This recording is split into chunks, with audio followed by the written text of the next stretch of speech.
ছেলে পুতুলের সঙ্গে মেয়ে পুতুলকে বিয়ে দিয়ে দিয়েছে। তবে 7 পাকে বিয়ে হয়ে গেলে তো বর বউকে আলাদা করা যায় না।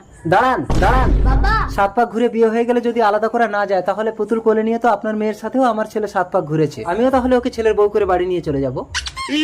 ওর পুতুল দিয়ে দে ময়না। না, ও তো বিয়ে দিয়ে দিয়েছে। তুই একটা ছেলে পুতুলগুলো সকলে মেয়ে পুতুলগুলো কি বিয়ে করে নিয়ে নিবি? আমার ছেলে পুতুল এক কথাটা 10টা বিয়ে দেব, তোর কি রে?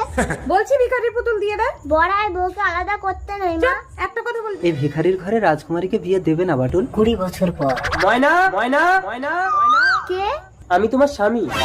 আমি আবার কবে বিয়ে করলাম? মনে আছে ময়না, ছোটবেলায় পুতুল খেলার ছলে আমি তোমাকে বিয়ে করেছিলাম? বাটুল ঘরে চলো ময়না। দাঁড়াও দাঁড়াও।